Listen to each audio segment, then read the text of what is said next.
बोलिए प्रेम से श्री सद्गुरु महाराज की जय। अव्यक्त रूप में परमाराध्य संत सद्गुरु महाराज के पावन कमल चरणों में बारंबार नमन। आदरणीय सत्संग प्रेमी गुरुजनों, भक्तिमती माताओं एवं धर्मशिला बहनों, आप लोगों को सर्वविदित हो चुका है कि यह संतमत सत्संग का आयोजन 20वीं सदी के महान संत सद्गुरु महर्षि मेही परमहंस जी महाराज के परम प्रिय शिष्य संत सद्गुरु महर्षि संतसेवी परमहंस जी महाराज की जयंती के उपलक्ष्य में सप्ताह ध्यान साधना शिविर का आज तीसरा दिन का यह द्वितीय पाली का सत्संग है, जिसमें कि हम लोग अपनी अपनी उपस्थिति दर्ज कर रहे हैं। यह हम लोगों का परम सौभाग्य है। इस संतमत सत्संग के द्वारा ज्ञान योग युक्त एकमात्र ईश्वर भक्ति का संदेश दिया जाता है, उपदेश दिया जाता है।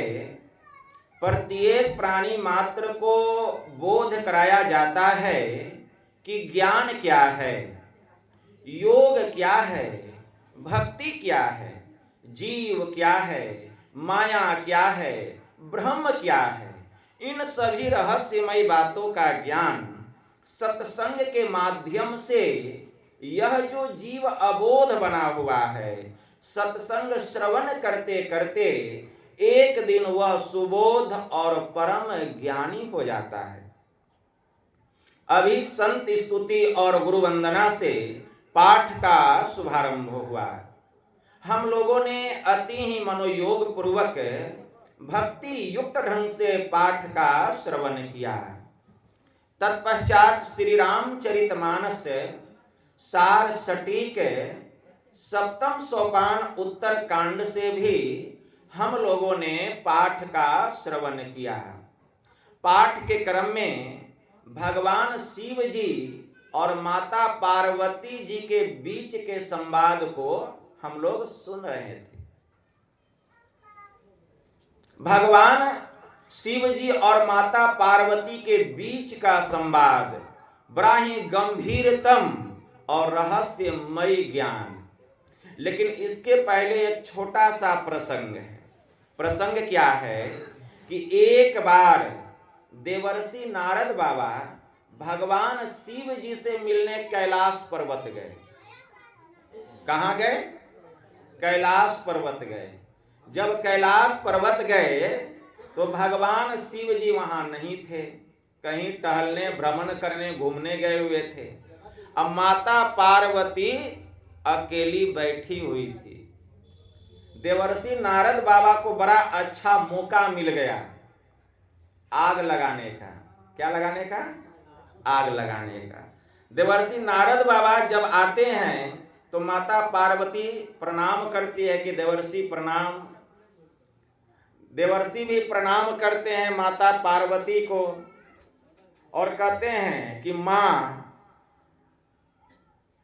मेरे मन में एक जिज्ञासा है। तो माता पार्वती कहती है, कहो नारद, क्या जिज्ञासा है? तो देवर्षि नारद बाबा कहते हैं, माँ, मैंने लोगों के गले में तुलसी की माला धारण करते देखा है।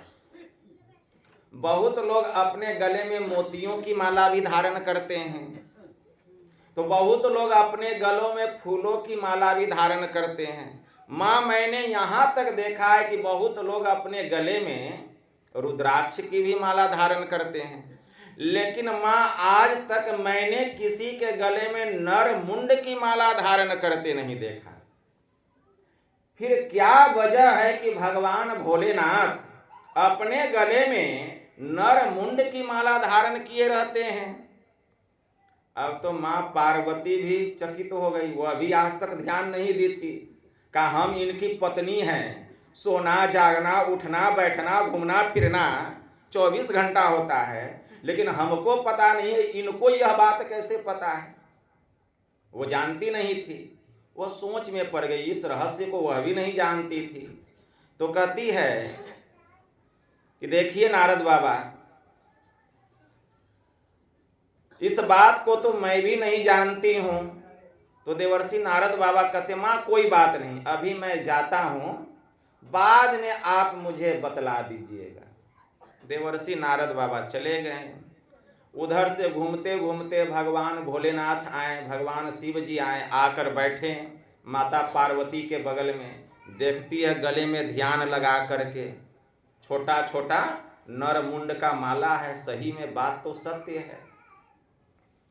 तो माता पार्वती कहती है, स्वामी मेरे मन में एक जिज्ञासा है। तो भगवान शिव जी कहते हैं, कहो देवी क्या जिज्ञासा है। तो माता पार्वती कहती है, स्वामी मैंने लोगों के गले में फूलों की माला धारण करते देखा है। बहुत लोग अपने गले में तुलसी की माला धारण करते हैं, बहुत लोग अपने गले में मोतियों की माला धारण करते हैं, और बहुत लोग अपने गले में रुद्राक्ष की भी माला धारण करते हैं। लेकिन भगवान मैंने आज तक किसी के गले में नर मुंड की माला धारण करते मैं नहीं देखी हूँ।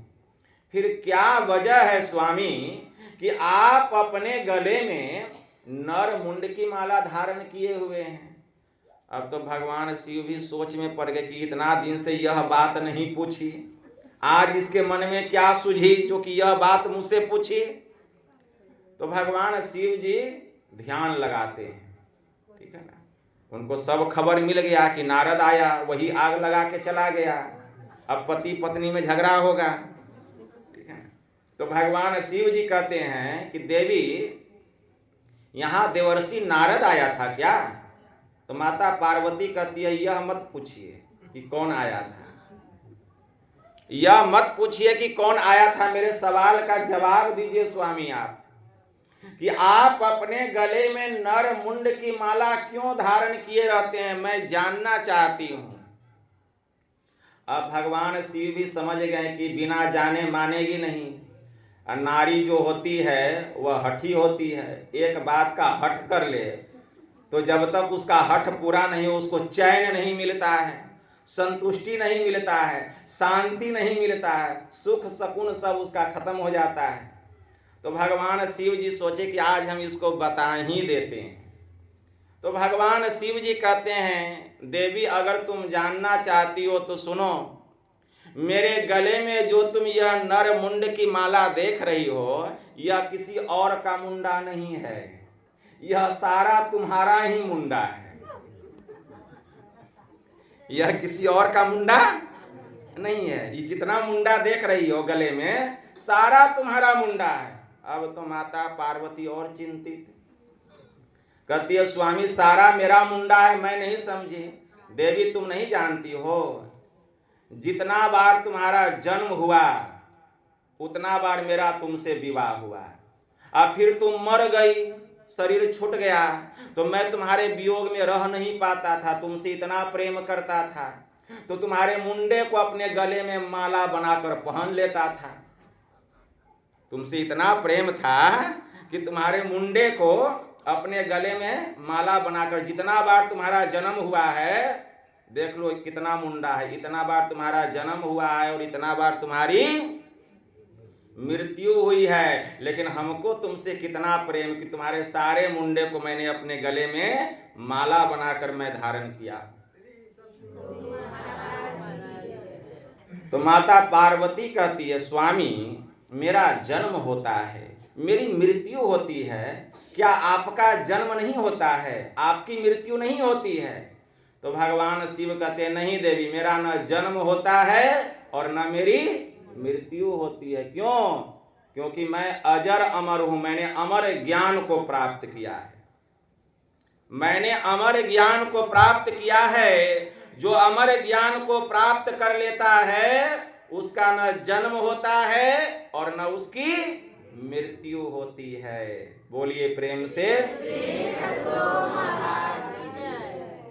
तो माता पार्वती कहते, तब तो स्वामी मैं भी अमर ज्ञान को प्राप्त करूंगी, इसीलिए मुझे भी वह अमर ज्ञान की कथा सुनाइए। जो कथा आप जानते हैं मैं भी सुनकर अमर हो जाऊंगी। भगवान शिव जी कहते हैं नहीं देवी, सबका यह सौभाग्य नहीं है, सबका यह सौभाग्य नहीं है। अब माता पार्वती बहुत हठ करने लग गई, स्वामी मैं भी अमर ज्ञान को पाना चाहती हूँ, आप मुझे भी अमर कथा सुनाइए। अब जिद करने लग गई। अब भगवान शिव उसके हठ से लाचार लेके गए एक गुफा में कि चलो, तब लेके गए हिमालय की कंदरा में। हिमालय की कंदरा में गए गुफा में, और उसी गुफा में एक बरगद का पेड़ था, ठीक है ना, कंदरा में। और उसी पेड़ के नीचे बैठ गए और भगवान शिव कहते हैं देखो देवी, अब मैं तुमको अमर कथा सुना रहा हूं, लेकिन याद रहे तुम हुंकारी देते रहना ताकि हमको पता चले कि तुम कथा सुन रही हो।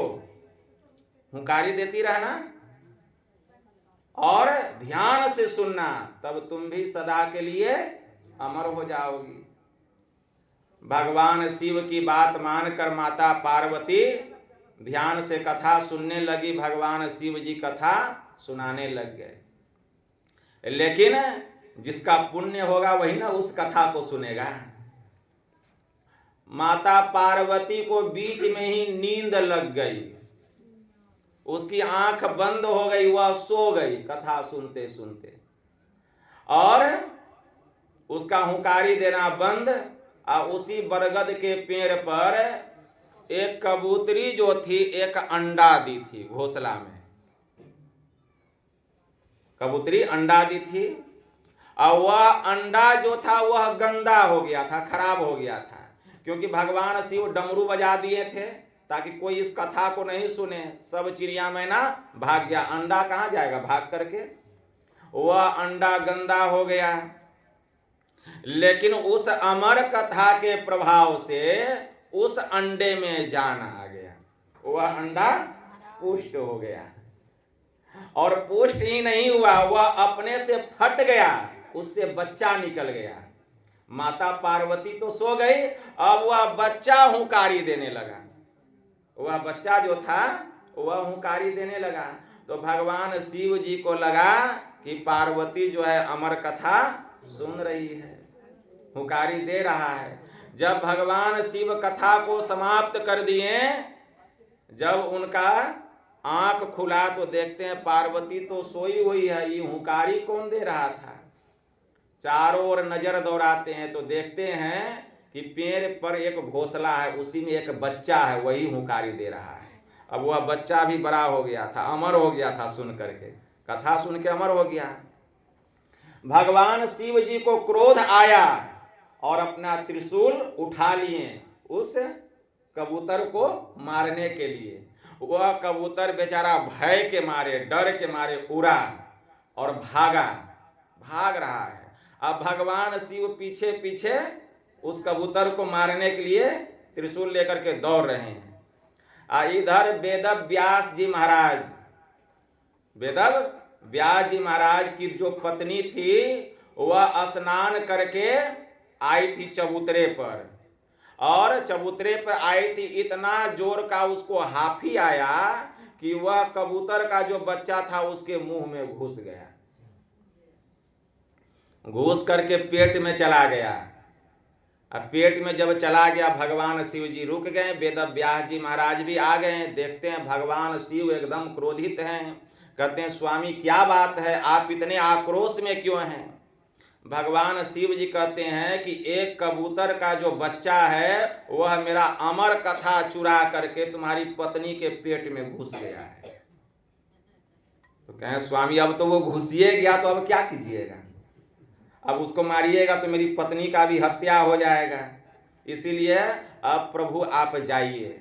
भगवान शिव जी को खाली हाथ वापस लौटना पड़ा। वही जो माँ उस गर्भ में चला गया वेद व्यास जी महाराज की अर्धांगिनी के गर्भ में, वही बन गया सुखदेव मुनि, वही बन गया सुखदेव मुनि। 12 वर्ष तक सुखदेव मुनि मां के पेट से नहीं निकले, उस अमर कथा के प्रभाव से वे अमर हो गए। पेट से नहीं निकले। अब माँ के पेट में 12 वर्ष तक बच्चा रहे तो माँ की क्या दुर्दशा होगी, कितनी पीड़ा होगी, बड़ी पीड़ा होती थी। अब वेद व्यास जी महाराज ब्रह्मा जी की स्तुति किए। ब्रह्मा जी प्रकट हुए, कहते हैं कि ब्रह्मा जी आप बतलाइए आपने कैसी सृष्टि की है कि प्रत्येक घर में 12 वर्ष लग गया, मेरी पत्नी गर्भवती है लेकिन 9 से 10 महीने में बच्चे का जन्म हो जाता है, लेकिन मेरी पत्नी 12 वर्ष से गर्भवती है, अभी तक बच्चा जन्म नहीं लिया है, कितना कष्ट हो रहा है, जल्दी बताइए। ब्रह्मा जी भी अवाक सुन करके अब क्या करें, ध्यान लगाएं, देखते हैं ये तो सुखदेव मुनि हो गए हैं, ज्ञानी ध्यानी महापुरुष हो गए हैं अमर कथा सुन के। अब ब्रह्मा जी स्तुति करने लग गए सुखदेव मुनि का कि सुखदेव मुनि आप बाहर निकलिए माँ के गर्भ से। सुखदेव मुनि कहते नहीं, मैं आपके सृष्टि से ऊपर चला गया हूं, मैं आपकी सृष्टि में आऊंगा तो आपकी सृष्टि का माया का प्रभाव हम पर पड़ेगा, इसीलिए हम काहे आएंगे सृष्टि में, न आएंगे न माया का प्रभाव पड़ेगा, इसीलिए हम आपकी सृष्टि में नहीं आना चाहते हैं। तो ब्रह्मा जी वचन देते हैं कि सुखदेव मुनि आप बाहर निकलिए, मैं वचन देता हूं कि मेरी सृष्टि की माया का प्रभाव आपके ऊपर में नहीं पड़ेगा। तब सुखदेव मुनि माँ के गर्भ से बाहर निकले सुखदेव मुनि, और वही राजा जनक के गुरु बने, ठीक है ना। सुखदेव मुनि संत चरणदास जी महाराज के गुरु बने हैं सुखदेव मुनि, वही सुखदेव मुनि बड़े उच्च कोटि के महापुरुष हो गए सुखदेव मुनि। तो अमर ज्ञान सुन करके उच्च कोटि के महापुरुष हो गए, उच्च कोटि के। वही सुखदेव मुनि जब ज्ञान को प्राप्त किए वह अमर ज्ञान, लेकिन वह अमर ज्ञान तो अभी भी छुपा हुआ है। सुन तो लिए कि अमर कथा को सुन करके सुखदेव मुनि हो गए, सुग्गा जो है सुखदेव मुनि हो गया, लेकिन वह अमर ज्ञान है क्या, यही खुलासा आज होगा। वह अमर ज्ञान क्या है, वही भगवान शिव जी माता पार्वती को अमर ज्ञान सुना रहे हैं। वह क्या है अमर ज्ञान, तो भगवान शिव जी सुना रहे हैं, जो कि माता पार्वती सो गई। क्या सुना रहे हैं, भगवान शिव जी अमर कथा सुनाएं, जहां सुनाएं वहीं पर तीर्थ स्थान बन गया, और उस तीर्थ स्थान का नाम पड़ा अमरनाथ धाम। लोग जाते हैं ना अमरनाथ यात्रा करने, अमरनाथ क्यों पड़ा, भगवान शिव जी ने माता पार्वती को वहां अमर ज्ञान कथा सुनाए, इसलिए उस स्थान का नाम पड़ गया अमरनाथ धाम। लेकिन वह अमर कथा है क्या, अभी भी गुप्त है, लेकिन उसको हम प्रकट कर रहे हैं, उसको ध्यान से सुनिए। भगवान शिव जी माता पार्वती से कहते हैं कि देवी, गिरि सुमेरु उत्तर दिशि दूरी, नील शैल एक सुंदर भूरी। जब तुमने अपना सती नाम वाला प्रथम शरीर अपने पिता महाराज दक्ष के यज्ञशाला में छोड़ दिया, तो मैं तुम्हारे वियोग में जंगलों में, कंदराओं में, पहाड़ों में पागलों की तरह भटकता रहा। तब एक पवित्र स्थान पर मैंने आसन लगाया, और आसन लगा करके मैं अखंड समाधि में चला गया 87,000 वर्ष तक। कितना वर्ष तक, 87,000 वर्ष तक देवी मैं अखंड समाधि में चला गया। तब वहां जो मुझे ज्ञान हुआ वह सुनो।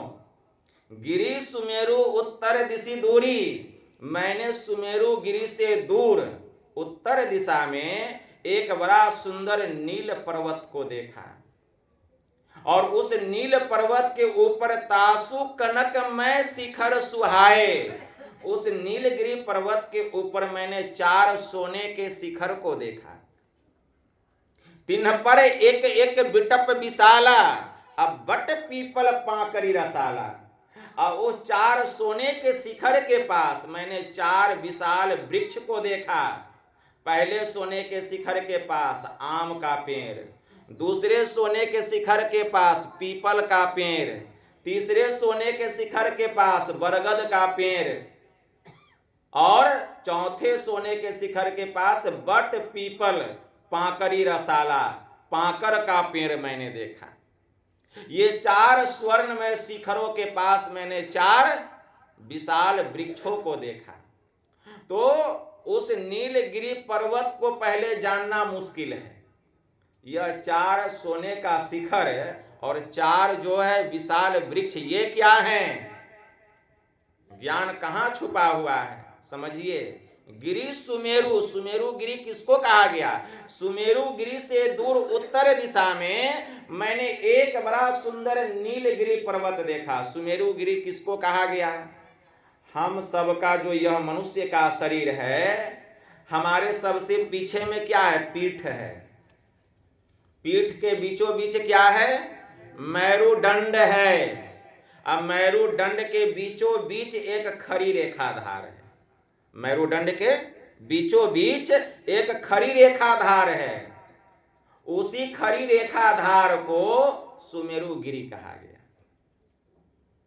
उसी खड़ी रेखाधार को जो हमारे गुदा से लेकर के सर्वाइकल तक, गर्दन तक आया हुआ है, भीतर ही भीतर है, मेरुदंड के बीचों बीच वह सूक्ष्म है और वह हमारे गुदा से लेकर हमारे गर्दन तक आया हुआ है।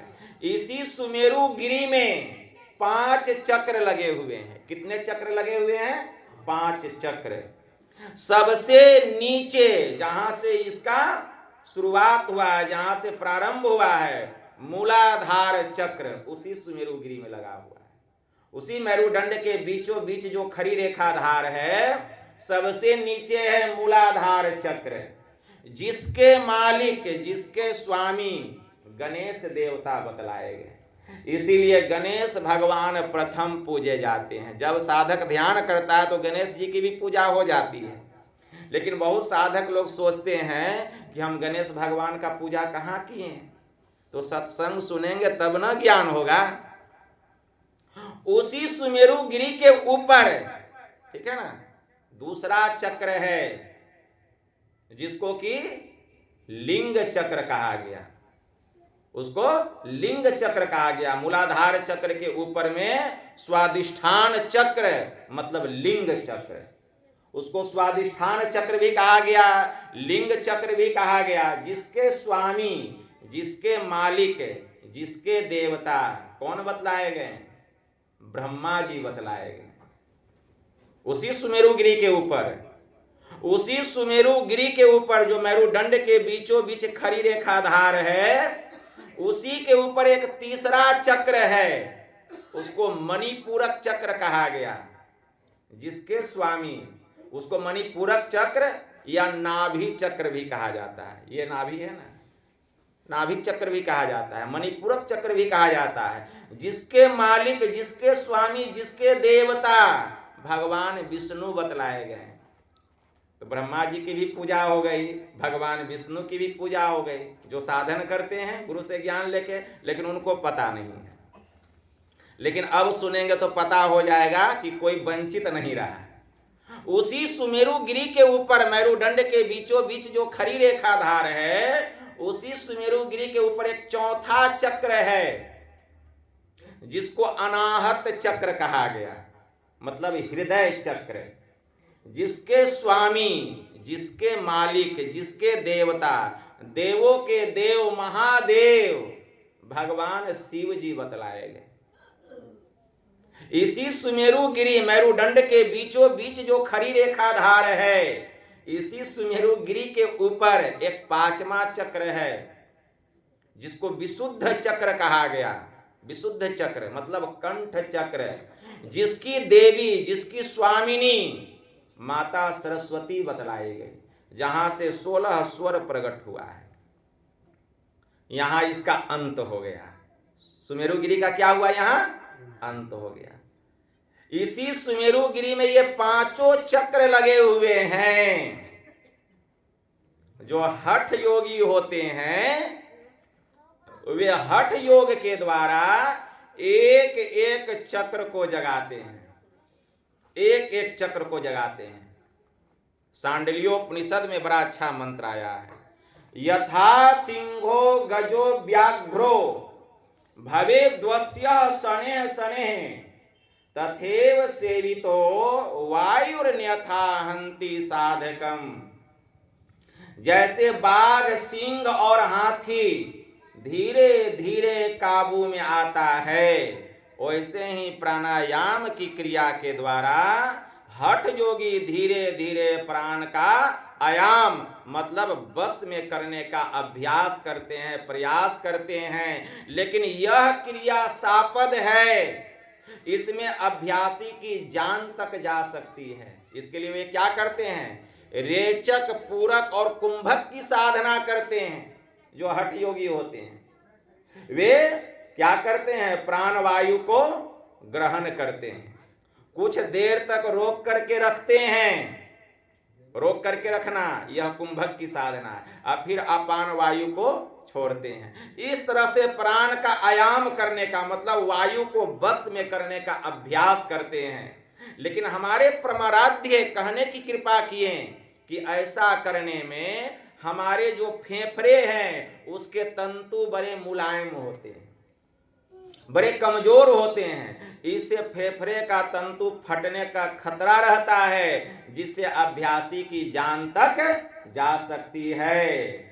यही काम हम राज योग के द्वारा, विहंगम योग के द्वारा प्राण का आयाम मतलब श्वास पर श्वास की गति को बंद कर देना, राजयोग की क्रिया के द्वारा हम आसानी से कर लेते हैं, और इसमें अभ्यासी को पता भी नहीं चलता है। और यही बात तो भगवान शिव जी कहें। भगवान शिव जी ने माता पार्वती से शिव संहिता में कहा, यानी यानी ही प्रोक्तानी पंच पद में फलानी वे तानी सर्वाणी सूत्रा मेदज ज्ञानाद भवंती ही। कि हे देवी, पंच चक्रों का जो जो फल मैंने तुमको कहा वह समस्त फलों की प्राप्ति आज्ञा चक्र कमल नयन का ध्यान करने से, जो राजयोगी होता है, वही योग हम भी करते हैं देवी। जो राजयोगी होता है इस पांचों चक्रों का फल केवल आज्ञा चक्र कमल नयन का ध्यान करने से साधक को प्राप्त हो जाता है। उसको एक एक चक्र हठ योगी के जैसा जगाने की कोई आवश्यकता नहीं है, क्योंकि जो जहां बैठा रहता है वहीं से उठता है, और जो जहां से उठता है वहीं से चलना प्रारंभ करता है। अभी हम कहां बैठे हैं? इस स्थान पर बैठे हैं। उठना होगा, कहां से उठेंगे? यहीं से उठेंगे। और जब यहां से उठेंगे इस मंच पर से, तो चलेंगे यहीं से ना। तो हमारा शरीर इस मंच पर बैठा हुआ है, हम नहीं बैठे हुए। हम इस शरीर के भीतर में कहां बैठे हैं? हम इस शरीर के भीतर में है। कहां? आज्ञा चक्र 10वें द्वार में। वहीं पर जीव बैठा हुआ है, जीव का वासा है, जीव का बैठक है। इसी को भगवान शिव जी ने ब्रह्मोपनिषद में कहा। ध्यान से सुनिए, बात समझ में आ रही है ना? भगवान शिव जी ने ब्रह्मोपनिषद में कहा, जाग्रते स्वप्ने तथा जीवो गच्छत्या गच्छते पुनः नेत्र अस्थम जागृत्रम विद्या कंठे स्वप्नम समाविशेत सुसुप्तम हृदय अस्थम तु तुर्य मूर्धन संस्थितम। भगवान शिव जी ने कहा, जागृत, स्वप्न और सुसुप्ति, ये तीन अवस्थाओं में जीव बराबर आता जाता है। जागृत में दोनों आंखों के बीच में, स्वप्न में कंठ में, और सुसुप्ति मतलब गहरी निद्रा में हृदय में रहता है। तो अभी हम सोए हैं कि स्वप्न में है कि जगे हुए हैं? तो कहेंगे जगे हुए हैं। तो जीव कहाँ है? दोनों आंखों के बीच में, शिव नेत्र में है, वहीं पर जीव है। दूसरी जगह भगवान शिव जी कहते हैं, दूसरी जगह क्या कहते हैं? भगवान शिव जी कह रहे हैं, क्या कह रहे हैं? ब्रह्मा जी से कह रहे हैं। योग सिखोपनिषद में यह मंत्र आया है। भगवान शिव जी ने कहा, माया शक्तिर, भगवान शिव जी कहते हैं कि वह जो माया शक्ति परमात्मा है वह ललाट के अग्रभाग में है, ललाट के अग्रभाग में, और नाद रूपा पराशक्तिर तू मध्य में, और वह जो नाद रूपा पराशक्ति है ललाट के मध्य में है। भागे बिंदुर मय शक्तिर लाटस्य प्राम सके, अब बिंदु मध्य च जीवात्मा सूक्ष्म रूपेण वर्तते। और ललाट के निचले भाग में बिंदु रूपी शक्ति विराजमान है। भगवान शिव स्पष्ट करते हैं माया शक्तिर ललाटस्य अग्रभागे व्योमा अंबुजे तथा नाद रूपा पराशक्तिर ललाटस्य तु मध्य में, भागे बिंदुर्मय शक्तिर ललाटस्य प्राम सके, अब बिंदु मध्य च जीवात्मा सूक्ष्म रूपेण वर्तते। एकदम स्पष्ट भगवान शिव जी ने ब्रह्मा जी से कहा। योग सिखोपनिषद में यह मंत्र आया माया शक्तिर लाटस्य अग्रभागे व्योमा अंबुजे तथा, मतलब आकाश रूपी कमल में, व्योम का अर्थ होता है आकाश, अंबुज का अर्थ होता है कमल। आकाश रूपी कमल में ललाट के अग्रभाग में, यह जो 4 अंगुल का हमारा मस्तक है इसको ललाट कहते हैं। इसको क्या कहते हैं? ललाट। ललाट के अग्रभाग में, अग्र का अर्थ क्या होता है? ऊपर, सबसे ऊपरी भाग में कौन विराजमान है? परमात्मा। माया शक्ति परमात्मा विराजमान है। हालांकि सृष्टि का ऐसा कोई भी स्थान नहीं है कि परमात्मा नहीं है। सृष्टि के कण कण में परमात्मा है, लेकिन हर जगह परमात्मा मिलते नहीं है। भगवान शिव जी ने ही भरी सभा में कहा, क्या कहें भगवान शिव? हरि व्यापक सर्वत्र समाना, अप्रेम से प्रगट हो ही मैं जाना, देश दिशि विदिशहु माही, कहूं सो कहां जहां प्रभु नाही। कि हे देवी, वह कौन सा स्थान है जहां की परमात्मा नहीं है? हरि व्यापक सर्वत्र समाना। लेकिन वे प्रगट कैसे होते हैं? प्रेम से प्रगट हो ही मैं जाना, देश दिशि विदिशहु माही, कहूं सो कहां जहां प्रभु नहीं। तो परमात्मा तो सब जगह है, सब जगह है, लेकिन परमात्मा सब जगह मिलते नहीं है। अगर सब जगह परमात्मा है तो दिखाई दे रहे हैं? नहीं दे रहे हैं। उनका दर्शन कहाँ होगा? बाहर में नहीं, भीतर में होगा। इसीलिए हमारे परमाराध्य कहने की कृपा किए, निज तन में खोज सज्जन, बाहर न खोजना, अपने ही घट में हरि है, अपने में खोजना। क्रिया बतलाते हैं ना, दो नैन नजर जोड़ी के। ऐसा खुलासा कौन संत किए हैं? बता दीजिए किसी संतों की वाणी। लेकिन गुरुदेव खुलासा कर दिए, दो नैन नजर जोड़ी के, एक नोक बना के, अंतर में देख सुन सुन, अंतर में खोजना। और खुलासा, तिल द्वार तक के सीधे, सुरत को खेचला, अनहद धुनों को सुन सुन, चढ़ चढ़ के खोजना। और खुलासा, बजती है 5 नौबते, सुनी एक एक को, प्रति एक पे चढ़ी जाए के निजना खोजना। और खुलासा, पंचम बजे धूर घर से, जहां आप विराजे, और गुरु की कृपा से। किसकी कृपा से? माँ बाप की कृपा से। बहुत लोग कहते हैं बाबा मेरा माइये बाप भगवान है, लेकिन गुरु महाराज क्या कहते हैं? गुरु हितु है, गुरु पितु है। क्या?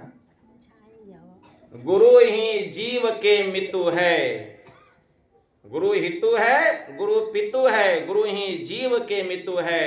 गुरु सम कोई नहीं दूजा, जो जीवों को उद्धारा है। गुरु के अलावा और कोई दूसरा नहीं है जो जीव का उद्धार कर सकता है। कौन उद्धार कर सकते हैं? एक गुरु ही उद्धार कर सकते हैं। इसलिए पंचम बजे धुर घर से, जहां आप विराजे, अब गुरु की कृपा से मैं ही तह पहुंची खोजना। जब गुरु की कृपा होगी तब वहां पहुंचेंगे। तो वही खुलासा करते, माया शक्ति लाटस्य अग्रभागे व्योमा अंबुजे तथा, मतलब आकाश रूपी कमल में ललाट के अग्रभाग में माया शक्ति परमात्मा विराजमान है। और ललाट के मध्य भाग में नाद रूपा पराशक्तिर ललाटस्य तु मध्य में, ललाट के मध्य भाग में बीच भाग में नाद रूपी पराशक्ति विराजमान है, जहां की परमात्मा की ध्वनि सुनाई देती है, अनुभूति होती है। भागे बिंदुरमय शक्तिर ललाटस्य प्राम सके, ललाट के निचले भाग में जहां माताएं बहनें बिंदी लगाती है वहां बिंदु रूपी शक्ति विराजमान है। अब बिंदु मध्य च जीवात्मा सूक्ष्म रूपेण वर्तते, और उसी बिंदु के मध्य में शिव नेत्र में जीव बैठा हुआ है। तो वहीं पर हमारा बैठक है। तो जहां हमारा बैठक है वहीं पर न ध्यान लगाना पड़ेगा। तो जो जहां बैठता है वहीं से उठता है, वहीं से चलना प्रारंभ करता है। इसीलिए जो राजयोगी होते हैं, जो विहंगम योग की साधना करते हैं, वे एक एक चक्र को नहीं जगाते हैं, वे सीधा केंद्र पर मन को लगाते हैं, केंद्र पर मन को लगाते हैं। और वहीं मन को लगा करके टकटकी लगा के देखते हैं, मतलब अपने जीव को, अपने आप को जगाने की चेष्टा करते हैं, प्रयास करते हैं। और जब जीव जगता है, दृष्टि की दोनों धार मिलती है, तब चलना शुरू होता है। तो भगवान शिव कहते हैं कि इसी को सुमेरु गिरी कहा गया। ये सुमेरु गिरी में 5 चक्र लगे हुए हैं, और इसके दूर कहां, उत्तर दिशा में, मतलब सबसे ऊपर। सबसे ऊपर क्या है? इसके ऊपर दोनों आंख है। दोनों आंखों को बंद करते हैं, क्या दिखाई देता है? अंधकार। वह जो सामने में अंधकार है, यही है वह सुंदर नील पर्वत। जो वहां ध्यान लगाता है नील पर्वत में, मतलब जो उस अंधकार में मन को लगा करके रखता है, तो वहां मायाकृत जितने गुण दोष युक्त लक्षण है उसका प्रभाव नहीं पड़ता है। ते ही गिरी रुचिर बसई खग सोई, अतासु नाश कल्पांत न होई। वहीं पर अपने मन को लगाना है। काग भुसुंडी कौन है? हमारा मन है। काग भुसुंडी कौन है? हमारा मन। वहीं पर काग भुसुंडी अपने मन को लगा करके रखता है। तो हमको भी काग भुसुंडी रूपी मन को हमेशा उस अंधकार के केंद्र में लगा करके रखना पड़ेगा। अगर हम भी इस काग भुसुंडी रूपी मन को वहां लगा करके रखेंगे, माया जो फैला हुआ है संसार में, गुण दोष युक्त जो लक्षण है, काम क्रोध लोभ मोह, इसका कोई भी प्रभाव हमारे ऊपर पड़ने वाला नहीं है, जब तक हमारा मन उस केंद्र पर लगा रहेगा। जब तक लगा रहेगा। ते ही गिरी रुचिर बसई खग सोई, तासु नाश कल्पांत न होई। वहीं पर काग भुसुंडी रहता है, तो वहीं पर मन को लगाना है। तो भगवान शिव जी माता पार्वती से कहते हैं कि हे देवी, वही है नीलगिरी पर्वत, और उस नीलगिरी पर्वत के ऊपर मैंने 4 सोने का शिखर देखा। वह 4 सोने का शिखर क्या है? वेद, पुराण, उपनिषद और सत्संग से प्राप्त बृहत वार्ता। सत्संग से प्राप्त बृहत वार्ता। उस नीलगिरी पर्वत के ऊपर का विशाल वट वृक्ष है। विशाल वट वृक्ष, जहां बैठ करके काग भुसुंडी जी महाराज क्या करते थे? तो वट तर कह हरि कथा प्रसंगा। जहां बैठ करके काग भुसुंडी जी महाराज सत्संग करते थे। और जो सत्संग करता है, तो सत्संग करने से क्या होता है? सुबुद्धि की प्राप्ति होती है, ज्ञान की प्राप्ति होती है। तो सुबुद्धि जो है, उस नीलगिरी पर्वत के ऊपर का पहला सोने का शिखर है, सुबुद्धि प्रकाश रूप। मतलब सत्संग सुने, ज्ञान हुआ, मतलब प्रथम सोने के शिखर पर आप चढ़ गए, मतलब ज्ञान की प्राप्ति हुई। यह पहला सोने का शिखर क्या? सुबुद्धि प्रकाश रूप। और वेद, पुराण, उपनिषद और सत्संग से प्राप्त बृहत वार्ता, उस नीलगिरी पर्वत के ऊपर का पहला विशाल वट वृक्ष, जहां बैठ करके काग भुसुंडी जी महाराज सत्संग करते थे। अब उस नीलगिरी पर्वत के ऊपर का दूसरा विशाल वृक्ष क्या है, और दूसरा स्वर्ण शिखर क्या है? तो उस नीलगिरी पर्वत के ऊपर का दूसरा विशाल वृक्ष है क्या? दूसरा विशाल वृक्ष पाकर का पेड़। पाकर का पेड़। वह पाकर का पेड़ क्या है? जाप यज्ञ पाकरी तर करई, मतलब गुरु भेद, गुरु भेद यही पाकर का पेड़ है। जो कोई गुरु से भेद ही नहीं लेगा तो जप रूपी यज्ञ कैसे करेगा? तो गुरु भेद जो है यह पाकर का पेड़ है, जहां बैठ करके काग भुसुंडी जी महाराज क्या करते थे? जप रूपी यज्ञ करते थे। हम भी उस अंधकार में बैठ करके जप करते हैं ना, तो जप रूपी यज्ञ क्या है? यह पाकर का पेड़। गुरु से जो भेद लिए हैं तो समझिए पाकर पेड़ पर जाकर के बैठ गए, ठीक है ना, और जप रूपी यज्ञ कर रहे हैं, यह है गुरु भेद। और जप रूपी यज्ञ करने पर जो ज्ञान की प्राप्ति हुई, अब सुनिए, सत्संग करने से जितना ज्ञान मिला उससे अधिक ज्ञान कब मिलेगा? जबकि हम जप करेंगे, जबकि हम जप करेंगे। मंत्र आया है उपनिषद में, पूजा कोटि समंग स्तोत्रम, स्तोत्र कोटि समंग जपः, जप कोटि समंग ध्यानम, ध्यान कोटि समोलयः। 1 करोड़ पूजा का फल उपनिषद कहता है। देखिए मैं कितना आप लोगों को साफ साफ सुना रहा हूं। पूजा कोटि समंग स्तोत्रम, 1 करोड़ पूजा का फल जो आप शिवालय में, देवालय में, बद्रीनाथ, केदारनाथ, अमरनाथ, बासुकीनाथ, बाबा बैद्यनाथ धाम में जा करके 1 करोड़ बार पूजा करेंगे, एक बार नहीं 1 करोड़ बार, और उस 1 करोड़ बार पूजा जो करेंगे उसका जो फल मिलेगा तो पूजा कोटि समंग स्तोत्रम। तो उपनिषद कहता है 1 करोड़ पूजा का फल 1 बार स्तोत्र का पाठ करने से आपको मिल जाएगा। मतलब जो 1 बार केवल स्तुति विनती कर लेगा तो 1 करोड़ पूजा का फल मिल जाएगा। पूजा कोटि समंग स्तोत्रम, स्तोत्र कोटि समंग जपः। तो हम जो सत्संग की स्तुति विनती किए तो सत्संग किए हैं, तो सत्संग करने से जो फल मिला, सुबुद्धि प्रकाश रूप पहला स्वर्ण के शिखर पर चढ़ाई किए। पूजा कोटि समंग स्तोत्रम, स्तोत्र कोटि समंग जपः। 1 करोड़ बार जो स्तुति विनती करेंगे, एक बार नहीं, ध्यान से सुनिए, 1 करोड़ बार जो हम स्तुति विनती करेंगे उसका जो फल मिलेगा, उसका जो फल मिलेगा, 1 बार अगर कोई मानस जप ठीक ठीक कर ले तो 1 करोड़ स्तुति विनती का फल उसको मिल जाएगा। पूजा कोटि समंग स्तोत्रम, स्तोत्र कोटि समंग जपः। तो वह जप जाप यज्ञ पाकरी तर करई। तो सत्संग सुनने से, सत्संग करने से सुबुद्धि हुआ, ज्ञान हुआ। तो ज्ञान हुआ तो कहां चले गए? पहला सोने के शिखर पर, सुबुद्धि प्रकाश रूप। उससे विशेष जब हम भजन भेद, गुरु दीक्षा भजन भेद, यह पाकर का पेड़ है उस नीलगिरी पर्वत के ऊपर का, जो गुरु भेद लेकर के जो जप रूपी यज्ञ करता है तो हमारी बुद्धि का और विकास होता है। तो उच्च ज्ञान वर्धक परम आस्तिक बुद्धि, यह उस नीलगिरी पर्वत के ऊपर का दूसरा सोने का शिखर बतलाया गया। समझे? उच्च ज्ञान वर्धक परम आस्तिक बुद्धि, मतलब अगर कोई नास्तिक था, जप करते करते आस्तिक हो गया, जो ईश्वर को नहीं मानता था, जप करते करते ईश्वर विश्वासी बन गया, तो समझिए वह दूसरा सोने के शिखर पर चला गया, उसकी बुद्धि और बढ़ गई। बुद्धि बढ़ना, बुद्धि का विकास होना, मतलब सोने के शिखर पर चढ़ाई करना। तो जाप यज्ञ पाकरी तर करे, तो यह दूसरा स्वर्णमय शिखर हुआ।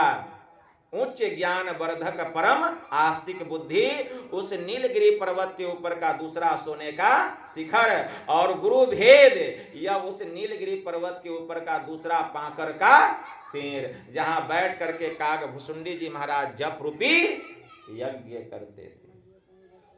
अब उस नीलगिरी पर्वत के ऊपर का तीसरा स्वर्णमय शिखर क्या है, तीसरा विशाल वृक्ष क्या है? तो भगवान शिव जी कह रहे उस नीलगिरी पर्वत के ऊपर का तीसरा विशाल वृक्ष, तो कहते आम छाह करी मानस पूजा, तजी हरि भजन काज न दूजा। उस नीलगिरी पर्वत के ऊपर का तीसरा विशाल वृक्ष क्या है? आम का पेड़। मतलब अत्यंत दृढ़ आशा रूप यही आम का पेड़ है। अत्यंत दृढ़ आशा रूप यह आम का पेड़ है, जहां बैठ करके कागभुसुंडी जी महाराज अपने इष्ट की मानसी पूजा करते थे, मतलब मानस ध्यान करते थे। अब देखिए, सत्संग करने से जितना बुद्धि का विकास हुआ, उससे अधिक बुद्धि का विकास हुआ जप करने पर। जप करने से जितना बुद्धि का विकास हुआ, उससे अधिक बुद्धि का विकास हुआ मानस ध्यान करने पर। तो मानस ध्यान किए तो तीसरा सोने के शिखर पर चले गए। वह तीसरा सोने का शिखर क्या है? अति उच्च प्रकाश वाली कनकमयी चोटी। मतलब जो अपने इष्ट का मानस ध्यान करता है, जो अपने इष्ट के रूप का मानस ध्यान करता है, अब हूबहू अगर अपने इष्ट के रूप को अपने भीतर में प्रकट कर लेता है, तो समझ लीजिए अब वह दृष्टि योग की साधना करेगा तो अंधकार का नाश होगा, अंधकार फटेगा। ठीक है ना? अंधकार फटेगा। तो अति उच्च प्रकाश वाली कनकमयी चोटी, यह उस नीलगिरी पर्वत के ऊपर का तीसरा सोने का शिखर बतलाया गया और उसका नाम हुआ अति उच्च प्रकाश वाली कनकमयी चोटी। और वहां का तीसरा विशाल पेड़, तो मैंने कहा तीसरा विशाल पेड़ अत्यंत दृढ़ आशारूप आम का पेड़। यही उस नीलगिरी पर्वत के ऊपर का तीसरा विशाल वृक्ष और तीसरा स्वर्ण में शिखर है। अब उस नीलगिरी पर्वत के ऊपर का चौथा विशाल वृक्ष और चौथा स्वर्ण में शिखर क्या है? तो उस नीलगिरी पर्वत के ऊपर का चौथा विशाल वृक्ष है गुरु की कृपा। क्या है? गुरु की कृपा। यह पीपल का पेड़। लिख लीजिए बढ़िया से, कोई कलम नहीं चला पाएगा। उस नीलगिरी पर्वत के ऊपर का चौथा विशाल वृक्ष क्या है? गुरु की कृपा। यही है पीपल का पेड़। गुरु की कृपा पीपल का पेड़, जहां बैठ करके कागभुसुंडी जी महाराज क्या करते थे? पीपल तरुतर ध्यान सोधरई। जहां बैठकर वह दृष्टि साधना करते थे, दृष्टि साधना करते थे। और जब दृष्टि साधना करते थे तो दृष्टि की दोनों धार मिल जाती थी। और जब दृष्टि की दोनों धार मिलती थी तब क्या होता था? अंधकार का मंडल फटा और वहां परम ज्योतिर्मय बिंदु प्रकट हुआ। परम ज्योतिर्मय बिंदु प्रकट हुआ। तो उस नीलगिरी पर्वत के ऊपर का तीसरा विशाल वृक्ष गुरु की कृपा पीपल का पेड़, और वहां का उस नीलगिरी पर्वत के ऊपर का चौथा विशाल वृक्ष गुरु की कृपा पीपल का पेड़, और चौथा स्वर्णमय शिखर क्या है? चौथा स्वर्णमय शिखर मुक्त दृष्टि, दिव्य दृष्टि से दर्शने वाली वह जो ब्रह्म ज्योति रूप है, वही उस नीलगिरी पर्वत के ऊपर का चौथा सोने का शिखर है। जैसे दृष्टि की दोनों धार मिली, भीतर का दिव्य दृष्टि खुला, और उस दिव्य दृष्टि से मैंने क्या देखा? ब्रह्म के ब्रह्म ज्योति का दर्शन किया। तो ब्रह्म के ब्रह्म ज्योति का दर्शन करना उस नीलगिरी पर्वत के ऊपर का चौथा सोने का शिखर है। चौथे सोने के शिखर पर चढ़ गए गुरु की कृपा से। और गुरु की कृपा पीपल का पेड़। तो यही उस नीलगिरी पर्वत के ऊपर का 4 सोने का शिखर और 4 विशाल वृक्ष हैं। भगवान शिव जी कहते हैं, देखिए ज्ञान कहाँ छिपा हुआ है। रामायण पढ़ के समझ जाएंगे, खूब पढ़ेंगे, नहीं समझ पाएंगे। इसलिए भेद यह गुप्त पाना किसी ग्रंथ से, भेद यह गुप्त अब पाना किसी ग्रंथ से, है असंभव समझ लो किसी संत से। इस ज्ञान को पाने के लिए संतों के शरण में जाना पड़ेगा और नौकरी करना पड़ेगा। ईंटा पत्थर तोड़वाएंगे, तोड़ना पड़ेगा, कुदार चलवाएंगे, चलाना पड़ेगा। नहीं तो कहेंगे हम जाओ, यह ज्ञान नहीं बतलाएंगे। रह जाइएगा माया के फेरे में, जन्मते मरते कीड़ा मकोड़ा सांप बिच्छू बनते रह जाइएगा। लेकिन अब संत कितनी कृपा करते हैं, दया करते हैं, और दया करके यह भेद बतला देते हैं। कृपा करके भेद बतला देते हैं। तो यही है उस नीलगिरी पर्वत के ऊपर का 4 स्वर्णमय शिखर और 4 सोने की चोटी।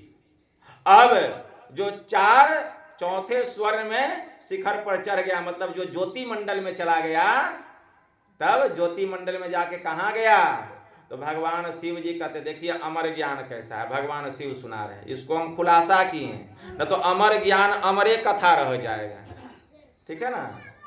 भगवान शिव जी कहते देवी सुनो, शैलो परिसर सुंदर सोहा, अब मनी सोपान देखी मनमोहा।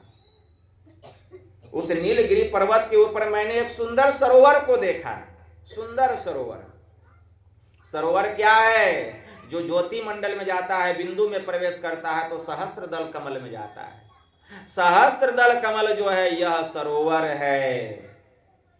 सहस्त्र दल कमल क्या है, सरोवर है, यही सरोवर है। शैलो परिसर सुंदर सोहा, मणि सोपान देखी मनवा। और मणि क्या है, यह जो बिंदु है, जब दृष्टि के दोनों धार मिली तो मुक्त दृष्टि दिव्य दृष्टि खुलिया, दिव्य दृष्टि के द्वारा मैंने उस बिंदु का दर्शन किया। वही जो बिंदु से प्रकाश हो रहा है वही मणि है। उस बिंदु रूपी मणि पर सूरत जो है चढ़ाई की और चढ़ करके कहां चली गई, सहस्त्र दल कमल रूपी सरोवर में जा करके डुबकी लगाई और जन्म जन्मांतर के पाप से मुक्त हो गई।